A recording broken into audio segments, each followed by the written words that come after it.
Hello friends, welcome back to my channel Rusikkalam. நம்ம இன்னைக்கு பார்க்க போற ரெசிபி ரொம்ப சூப்பரான டேஸ்டியான pumpkin tacos. இது செய்யறது ரொம்ப ஈஸிங்க, அதே சமயம் ரொம்ப டேஸ்டா இருக்கும். இது வந்து குக் வித் கோமாலில அஸ்வின் வந்து செஞ்சிருந்தாங்க. ரொம்ப ஈஸியா செஞ்சு முடிச்சிரலாம். வாங்க எப்படி செய்யலாம்னு பார்க்கலாம். அதுக்கு முன்னாடி நம்ம சேனலை பார்த்தா நீங்க ஃபர்ஸ்ட் டைம் பார்க்கறீங்களா? அப்ப மறக்காம Subscribe பண்ணி பக்கத்துல உள்ள பெல் ஐகானை கிளிக் பண்ணி அதுல ஆல்ங்கற பட்டனையும் கிளிக் பண்ணிக்கோங்க. இப்போ இது செய்ய தேவையான பொருட்கள் பூசணிக்காய் 1 கப் இந்த மாதிரி நல்ல குட்டியா கட் பண்ணி எடுத்துக்கோங்க. அப்புறம் இந்த ஒரிஜினல் ரெசிபில வந்து சேப்பக்கிழங்கு வச்சு அவங்க செஞ்சிருப்பாங்க. அது எடுக்கிறதா இருந்தா நீங்க 6 பீஸ் எடுத்துக்கோங்க. எனக்கு அது கிடைக்கல, அதனால நான் வந்து சீனி கிழங்கு அதாவது ஸ்வீட் பொட்டேட்டோ எடுத்துர்க்கேன் 1. அப்படி இல்லனா உருளைக்கிழங்கு கூட 2 எடுத்து வச்சுக்கலாம். கோதுமை மாவு 1/2 கப், மைதா 1/2 கப், அப்புறம் முட்டைக்கோஸ் கொஞ்சம் கட் பண்ணி எடுத்துக்கோங்க. கொடமிளகாய் கொஞ்சம், வெங்காயம் கொஞ்சம், இதெல்லாம் ஸ்லைஸா கட் பண்ணி எடுத்துக்கோங்க. தக்காளி 1 இந்த மாதிரி பொடியா நறுக்கி எடுத்துக்கோங்க. இஞ்சி பூண்டு வந்து நல்ல பேஸ்ட்டாக அரைச்சி எடுத்துக்கோங்க, இல்லை தட்டியும் சேர்த்துக்கலாம்.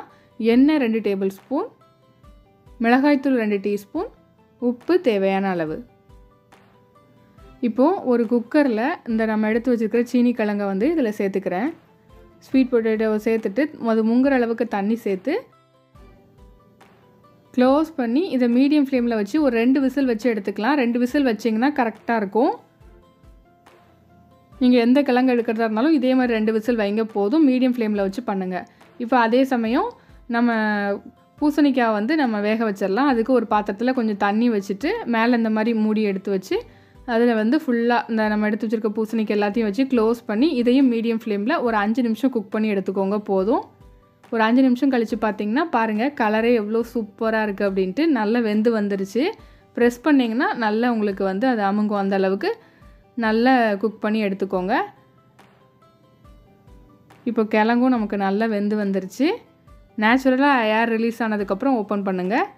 பாருங்கள் இப்போ இந்த கிழங்கும் வெந்துருச்சு. உங்களுக்கு ஒரிஜினல் ரெசிபிக்கு வந்து அவங்க சேப்பங்கிழங்கு வச்சு பண்ணியிருப்பாங்க, அதை வச்சு செஞ்சு பாருங்கள். அதுவும் சூப்பராக தான் இருக்கும். எனக்கு இங்கே கிடைக்கல, அதனால் நான் இன்றைக்கி சீனி கிழங்கு எடுத்திருக்கேன். இப்போ இது எல்லாத்தையும் இந்த மாதிரி நல்லா மசிச்சு எடுத்துக்கலாம்.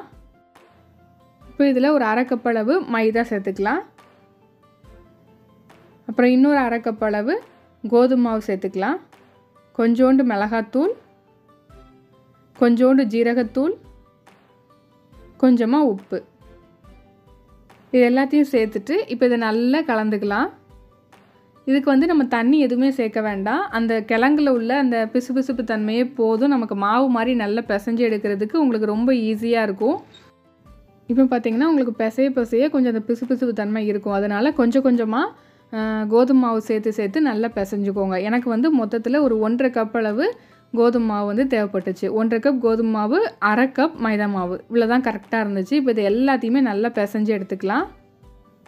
இந்த அளவுக்கு நல்லா பிசைஞ்சு எடுத்த பிறகு கையில் ஒட்டாமல் வரணும். இந்த அளவுக்கு பிசைஞ்சதுக்கப்புறம் இதுக்கு மேலே கொஞ்சமாக ஆயில் சேர்த்து அதையும் நல்லா பிசைஞ்சு எடுத்து வச்சுருங்க. இது தனியாக இருக்கட்டும்.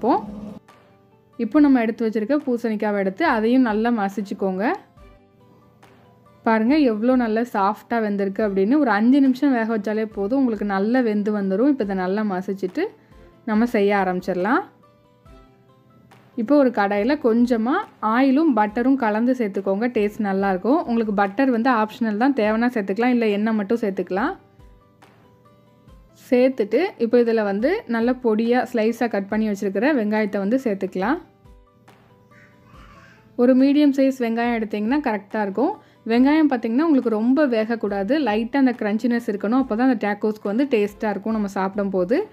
இப்போ இஞ்சி பூண்டை வந்து கொஞ்சமாக சேர்த்துட்டு அதையும் நல்லா வதக்கிக்கோங்க. கொஞ்சம் நல்லா ஃப்ளேமை மீடியம் ஃப்ளேமை விட கொஞ்சம் அதிகமாகவே வச்சுட்டு பண்ணுங்கள். அப்போ தான் உங்களுக்கு வந்து வெங்காயம் ரொம்ப வேகாமல் கரெக்டான கன்சிஸ்டன்சியில் கிடைக்கும். இப்போ இதில் கொஞ்சமாக பொடியாக நறுக்குன கொடமிளகா சேர்த்துக்கலாம். இது எல்லாமே நம்மளோட விஷ் தான். உங்களுக்கு என்னென்ன அந்த மசாலாவில் சேர்க்கணுமோ சேர்த்துக்கோங்க. இதெல்லாம் கொஞ்சம் இந்த க்ரன்ச்சியாக இருக்கும் சாப்பிடும் போது, அதுக்காகத்தான் இதெல்லாம் நம்ம சேர்க்குறோம். இப்போ இதையும் லைட்டாக வதக்கிட்டு இப்போ இதில் வந்து கொஞ்சமாக தக்காளி சேர்த்துக்கலாம். தக்காளி வந்து பார்த்திங்கன்னா ரொம்ப பழமாக இல்லாமல் லைட்டாக அந்த காயும் இல்லாமல் பழமும் இல்லாமல் இருக்கும்ல, அந்த மாதிரி தக்காளியை சூஸ் பண்ணி இதுக்கு சேர்த்திங்கன்னா ரொம்ப நல்லாயிருக்கும். இப்போ இதில் கொஞ்சமாக உப்பு சேர்த்துக்கலாம். உப்பு சேர்த்துட்டு இப்போ இதை நல்லா மிக்ஸ் பண்ணி விட்ருங்க. இப்போ இதில் கொஞ்சமாக மிளகாத்தூள் சேர்த்துட்டு இதை மறுபடியும் நல்லா மிக்ஸ் பண்ணி விட்டுக்கலாம். மிளகாத்தூள் வந்து உங்களுக்கு காரத்துக்கு ஏற்ற மாதிரி கூட்டவோ குறைக்கவோ செஞ்சுக்கோங்க. எல்லாமே கொஞ்சம் மீடியம் ஹை ஃப்ளேமில் வச்சே பண்ணுங்கள். இப்போ இதில் நம்ம நல்லா மசிச்சு எடுத்து வச்சுருக்கிற பூசணிக்காய் வந்து சேர்த்துக்கலாம்.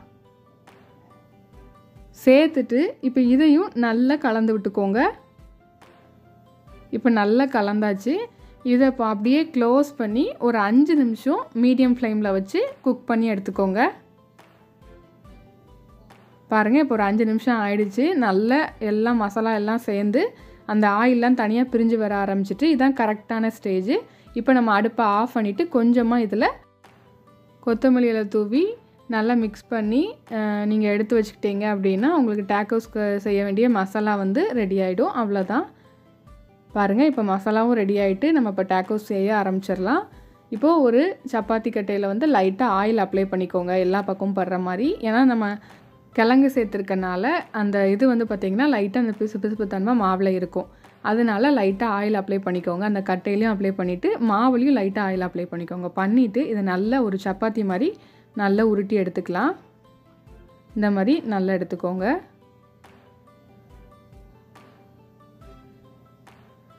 இப்போ ரெடியாக இருக்குது. இப்போ நம்ம வந்து செய்ய ஆரம்பிச்சிடலாம்.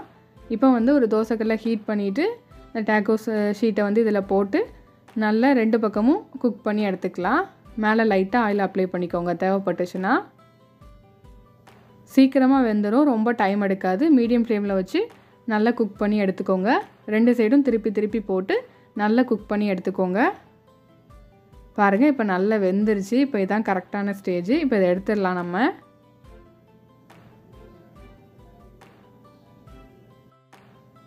இப்போ இந்த ஷீட் ஒன்று எடுத்துக்கோங்க. டேக்கோ ஷீட் எடுத்துகிட்டு அதுக்கு மேலே கொஞ்சமாக மயோனீஸ், அப்படி இல்லைன்னா சாஸ், அப்படி இல்லைன்னா தயிர், நல்ல கெட்டியான தயிர் எடுத்து இந்த மாதிரி ஃபுல்லாக ஒரு லேயர் அப்ளை பண்ணி விட்டுக்கோங்க. நான் இன்றைக்கி வந்து தயிர் தான் எடுத்திருக்கேன். தயிர் வந்து கெட்டியான தயிர் எடுத்துக்க மறந்துடாதீங்க நீங்கள் தயிர் யூஸ் பண்ணுறதா இருந்தால். அதுக்கப்புறம் அதுக்கு மேலே வந்து நம்ம செஞ்சு வச்சுருக்க பூசணிக்காய் மசாலா வந்து ஒரு சின்னதாக சென்டரில் வந்து ஒரு லேயர் மாதிரி போட்டு வச்சுக்கோங்க. போட்டுட்டு இதுக்கு மேலே ஃப்ரெஷ்ஷான குடமிளகா, வெங்காயம் சேர்த்துக்கலாம். அதுக்கு மேலே கொஞ்சமாக நம்ம முட்டைகோஸும் சேர்த்துக்கலாம். இது எல்லாமே உங்களுக்கு அந்த க்ரன்ச்சினஸ் வந்து நல்லாயிருக்கும் சாப்பிடும்போது. அதனால் இப்படி சேர்த்துக்கோங்க. அவ்வளோதான், நமக்கு சூப்பரான டேக்கோஸ் ரெடி ஆகிடுச்சு. இப்போ இதை அப்படி லைட்டாக அப்படி ப்ரெஸ் பண்ணிங்க அப்படின்னா உங்களுக்கு நல்லா இந்த மாதிரி நின்றுக்கும். லைட்டாக ப்ரெஸ் பண்ணி விட்டிங்கன்னா அந்த மசாலா எல்லாமே எல்லா பக்கமும் கீழேருந்து மேலே வரைக்கும் அந்த மசாலா இருக்கிற மாதிரி ப்ரெஸ் பண்ணி விட்டுக்கோங்க. அவ்வளோதான், இப்போ நமக்கு சூப்பரான டேக்கோஸ் ரெடி ஆகிட்டு ரொம்ப சூப்பராகவும் டேஸ்ட்டாகவும் இருந்துச்சு. இதே மாதிரி நிறைய குக் வித் கோமாளி ரெசிபி நம்ம சேனலில் அடுத்தடுத்து வந்துகிட்டே இருக்க போது. அதுக்கு மறக்காமல் நம்ம சேனலை சப்ஸ்கிரைப் பண்ணிக்கோங்க. இதே மாதிரி நிறைய இன்ட்ரெஸ்டிங்கான ரெசிபியோடு உங்களை அடுத்து மீட் பண்ணுறேன். Thank you friends.